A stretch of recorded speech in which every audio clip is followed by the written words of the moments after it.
It was very stressful to start. Christopher Wells is a man on a mission. Earn a degree debt-free. My first year, my mother had to take money out of the 401k plan. We had a deal, and she said that she would pay the first year at school, but every year after that, I would have to pay for it myself or figure out a way to pay it. How does he do it? The 20-year-old works summers instead of chilling out. This year, Wells spends 40 hours a week as an intern and waits tables on the weekends. He also lives at home and commutes to class. I had the opportunity to live on campus, but I could have taken out a loan, but I just chose not to. And that was one of the biggest decisions for me. And while it hasn't been easy, this honors student is on track to graduate next year with no student loan debt. Many of his classmates won't be able to enjoy the same freedom. Some of them are, but a lot of them aren't. They just, they're on campus, their parents pay for their tuition, and they're kind of just going with the motion. And that's just not me. The latest figures show student debt in America has climbed to $1 trillion. The average balance, about $23,000. However, some college graduates are looking at more than $100,000 in the red.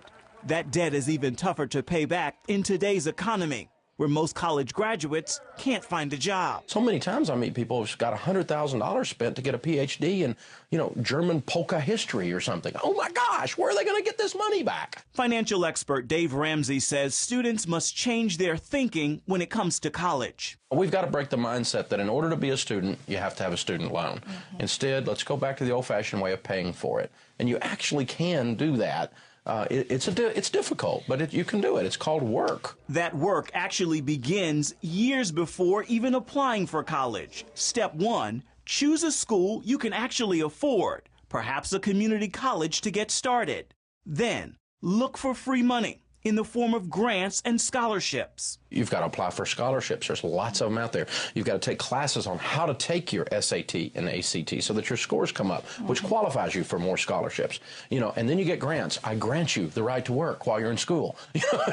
WORK has not killed anybody. And when they make it to campus, watch out for those lifestyle extras like pizzas and parties. An interesting thing I was reading in state schools the other day is the average college student graduating this last year had $27,900 in student loan debt.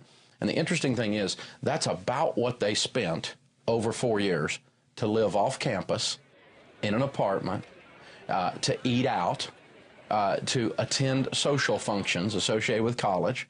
And so really those dollars that drove them into debt were not education dollars. They were lifestyle dollars. A lesson Christopher Wells has already mastered. My mother always said to me, if you ain't got it, don't get it. So if I don't have it, I'm not going to get it. If I don't have the cash for it, then I'm not going to buy it. Wells doesn't carry a credit card or even a car loan. He still drives his 2001 Chevy his parents gave him back in high school. Life is not all about partying or going out with your friends and stuff. Like, if you want to be successful in life, you have to work, you got to save your money, you have to budget. It's very essential. Ephraim Graham, CBN News.